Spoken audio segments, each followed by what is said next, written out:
1년에 한 번 전 세계의 유대인들은 음식을 먹지 않고 물도 마시지 않으며 바닥에 앉아 거의 2000년 전에 파괴된 한 건물을 애도합니다. 왜 누군가가 그렇게 오래전에 일어난 일을 아직도 슬퍼하고 있을까요? 계속 지켜봐 주세요.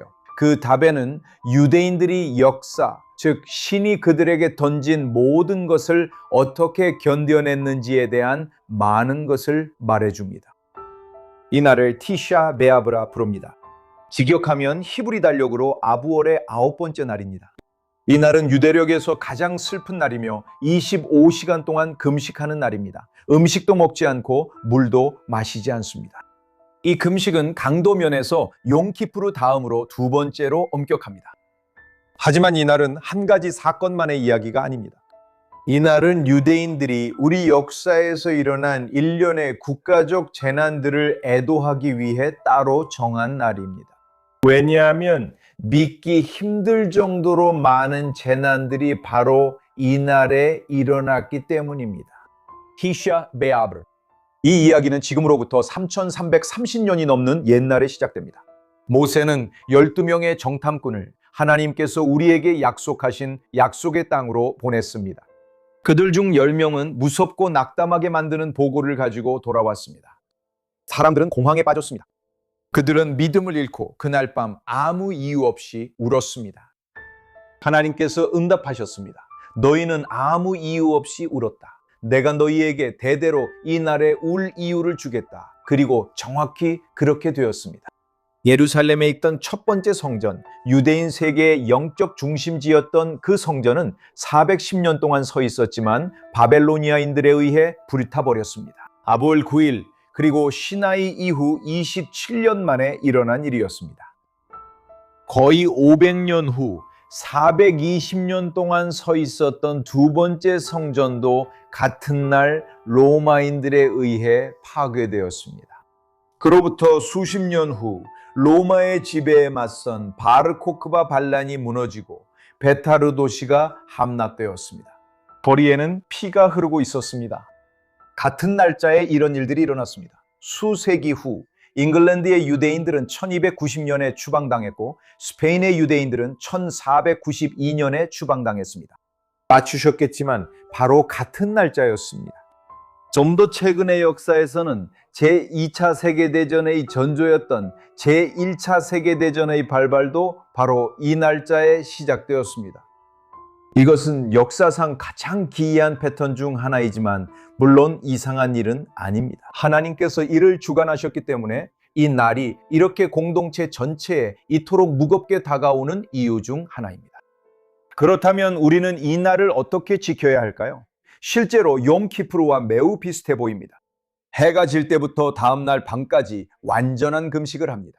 목욕도 하지 않고 가죽 신발도 신지 않으며 로션도 바르지 않습니다. 일상생활의 많은 편안함이 사라집니다. 금식이 시작되기 직전 준비를 위해 푸짐한 식사를 한 후에는 단순하고 거의 삭막할 정도로 단출한 의례 식사가 있습니다. 빵, 재에 찍은 삶은 달걀을 바닥에 앉아 혼자 먹습니다. 티샤 베아브의 밤, 공동체는 회당에 모이고 조명이 어두워지며 성교의 휘장이 거치고 우리는 타나크의 책 중 하나인 예레미야 애가 에이카를 읽습니다. 그리고 우리는 그것을 슬픈 구절마다 소리내어 읽습니다. 다음날 아침 많은 사람들이 몇 시간 동안 키노트라는 슬프고 애도하는 시를 낭송하며 성전뿐만 아니라 홀로코스트를 포함한 유대인 역사의 비극들을 함께 애도합니다. 그리고 나서 흥미로운 일이 일어납니다. 정오가 되면 분위기가 바뀝니다. 사람들은 더 이상 낮은 의자가 아니라 다시 일반 의자에 앉기 시작합니다. 많은 사람들은 심지어 집을 청소하기도 하는데 이는 메시아의 도래를 기대하는 전통에서 비롯된 풍습입니다. 가장 깊은 애도조차도 매년 끝나는 때가 정해져 있습니다. 이것이 중요한 점입니다. 티샤 베아브는 한 건물만이 아니라 그 상징성에 관한 것이며 매년 찾아오는 약속입니다. 유대인들이 슬픔과 기억과 맺는 약속입니다. 1년 중 하루를 일부러 따로 정해두는 것은 나머지 364일 동안은 앞으로 나아갈 수 있도록 하기 위함입니다.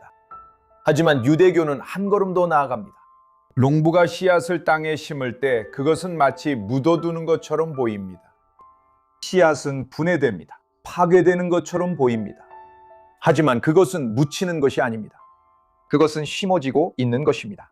그리고 그 씨앗에서 자라는 것은 씨앗 자체보다 훨씬 더 위대합니다. 우리 현자들은 비극을 그렇게 이해합니다. 그리고 우리도 비극을 그렇게 이해해야 합니다. 그래서 유대인들은 아직도 존재하는 것입니다. 성전이 무너졌을 때 하나님께서는 우리가 세운 것을 묻으신 것이 아니라 씨앗을 심으신 것입니다. 우리의 역할은 슬픔에 빠져 허우적거리는 것이 아닙니다. 우리의 역할은 그 씨앗들이 이전에 있던 것보다 더 위대한 것으로 피어나도록 하는 것입니다. 그것이 바로 하나님께서 의도하신 바입니다. 우리 전통에서는 세 번째 성전이 첫 번째, 두 번째와 다를 것이라 가르칩니다. 첫 번째와 두 번째 성전은 인간의 손으로 지어졌고 인간의 손으로 파괴될 수 있었습니다. 하지만 세 번째 성전은 영원한 성전이 될 것입니다. 결코 파괴되지 않을 것입니다. 파괴가 이야기의 끝은 아니었습니다. 그것은 더 위대한 시작의 씨앗을 심는 일이었습니다. 토라가 이 애도의 날을 모에드, 즉 축제라고 부르는 것도 우연이 아닙니다. 왜냐하면 희망과 재건의 씨앗이 바로 그 슬픔 속에 숨겨져 있기 때문입니다. 수백만의 유대인들과 함께 우리의 끔찍했던 과거를 기억합시다. 그리고 그 과거가 미래의 꽃 피울 씨앗임을 잊지 맙시다. 이 날을 예전보다 더 깊이 기념하고 우리의 미래가 더 빨리 꽃 필 수 있도록 당신이 무엇을 더 할 수 있을지 곰곰이 생각해 보십시오.